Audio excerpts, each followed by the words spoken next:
Hola, ¿cómo estamos? Pues vamos a hablar de la historia de Francia, en la que los personajes, las figuras que van apareciendo son de suma importancia. ¿Por qué? Porque acuérdense en que se está haciendo una nación y se está llevando toda una secuencia en la que nosotros ahora vamos a tocar el punto de Napoleón. Napoleón, ese personaje que por su paso a través de Europa va a dejar marcado todo un imaginario de estrategias militares, del por qué este hombre llegó a ser tan importante para esa época. Vamos a irnos adelantando porque hablar de Napoleón es todo un libro, es toda una historia que sería imposible hacerla en un solo video. Entonces vamos a ir caminando del brazo de él para que nos vayamos dando cuenta cuál es la importancia de este hombre, de este nombre que va a ir marcando todo esto. Cuando Napoleón está en la cúspide de su carrera y es enviado a Egipto a unas sabiendas de que esa guerra la tenía perdida, que iba a perder. Lo mandaron para sacarlo del juego. ¿Quiénes? Pues todas esas personas que eran gente pues de la aristocracia, de toda esa monarquía que se estaba manejando en esa época y que al ir él a Egipto hace su plan. Fíjense, cuando una mente es maestra, cuando una mente es prodigiosa, él va a pedir 500 elementos, pero no son soldados, ¿sí? Sino son escritores, son pintores, son arqueólogos, son gente que sabe lo que va a ir a hacer. ¿Y qué es lo que van a ir a hacer? Van a ir a traer los secretos de Egipto. Entre ellos van a encontrar la piedra Rosetta, que después, más adelante, vamos a hacer un video acerca de esta piedra que es importantísima en la historia de Egipto, porque es una piedra que está escrita en 3 idiomas. ¿Sí? Y que de ahí va a sacar gran conocimiento para la interpretación de muchos iconos que se van a requerir más adelante. Toda esta, cuando llega Napoleón y con sus soldados en la culminación de la batalla de Egipto, que es esta fotografía, ¿sí? En donde él va a decir, deteneos, deteneos soldados, estás ante la majestuosidad de más de 10,000 años de civilización, de la majestuosidad de ver esas pirámides. ¿Se imaginan toda esa proyección en esa época, ¿sí? Del siglo, estamos hablando del siglo XVIII, principios del XVIII, y toda esta impresión de ver todas esas pirámides en las cuales van a resurgir gran cantidad de cosas.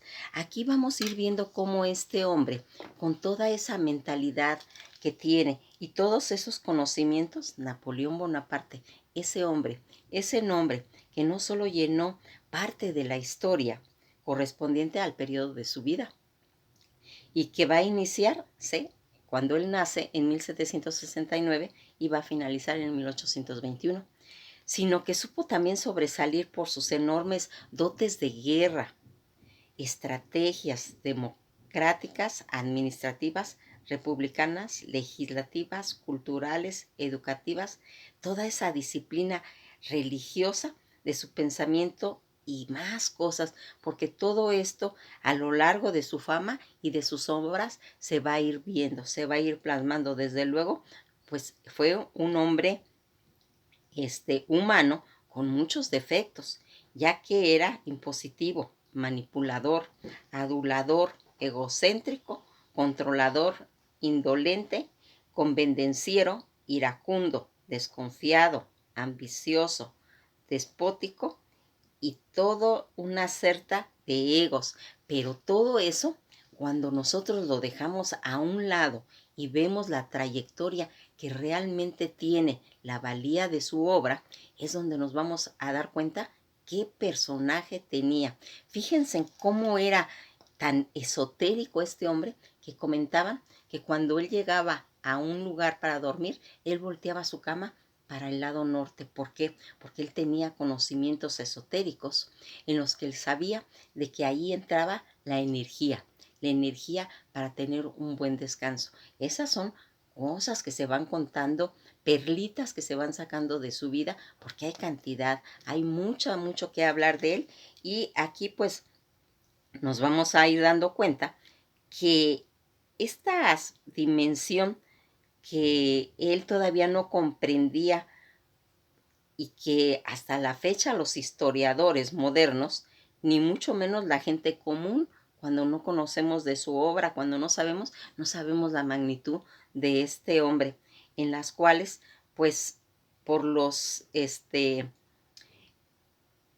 por la gente que quiere saber de Napoleón la parte bélica, pues hay cantidad, la milicia, sin tomar en cuenta muchas aportaciones en las cuestiones de los conceptos de la República.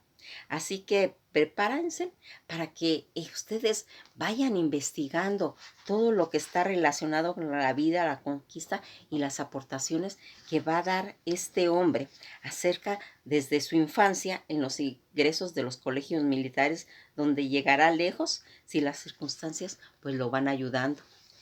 La Revolución Francesa, cuando está en su apogeo, ese ascenso militar y las primeras conquistas en las que él se va a ir viendo en todos los movimientos de Córcega. Va a comenzar con una buena estrella.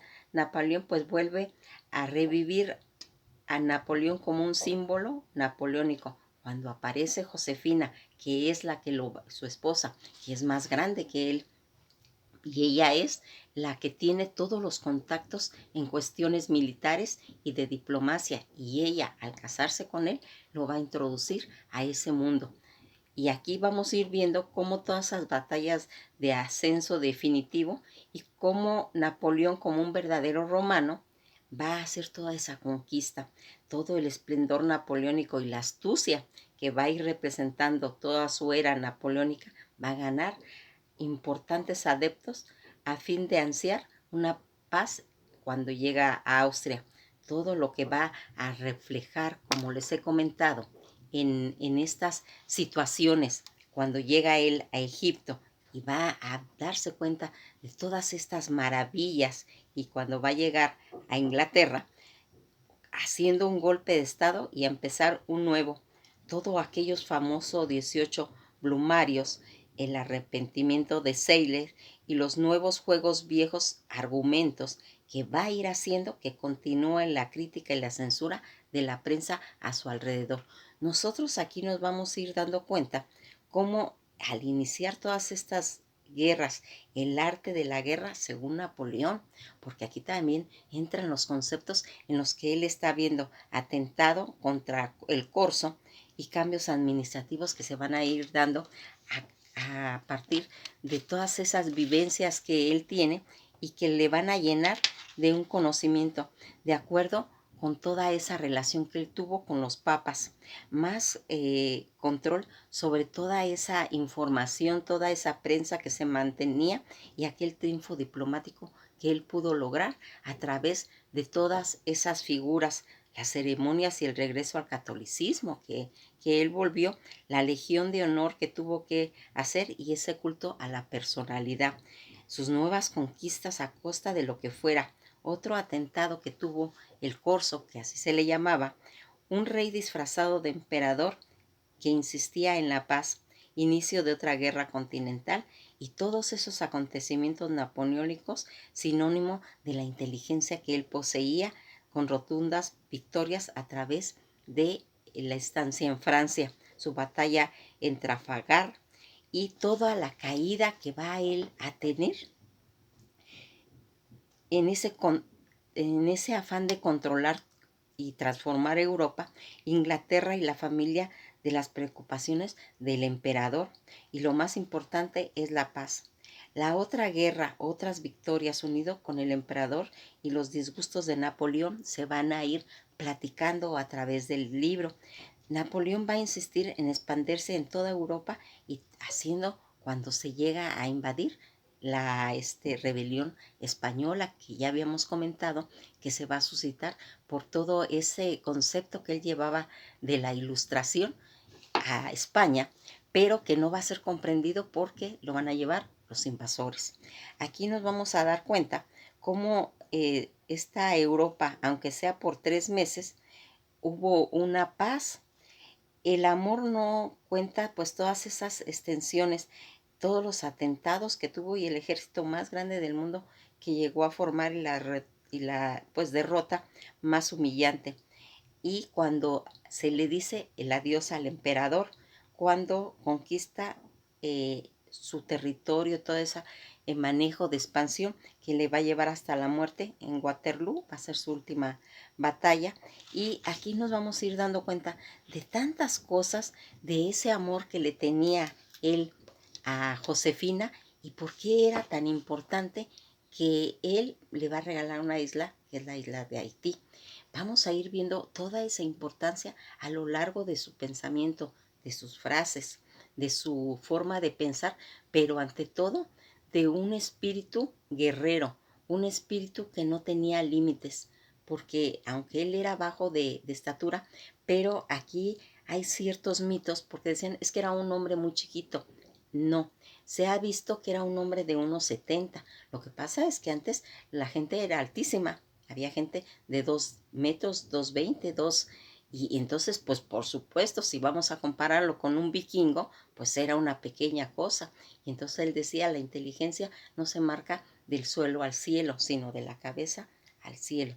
Eran proyecciones, pensamientos que va a ir reflejando y por eso va a llegar a ser tan importante en este periodo de la historia y que vamos a ir viendo. Pero no se queden con el video, porque el video da una pequeña pincelada en lo que es Napoleón. Hay que meternos a ver su biografía. Acuérdense que ya les he dicho que es importantísimo para saber cómo piensan todos estos personajes. Y Napoleón es importantísimo que sepamos cómo piensa, cómo estaba. Pues esto ha sido todo por hoy y nos veremos en la próxima biografía.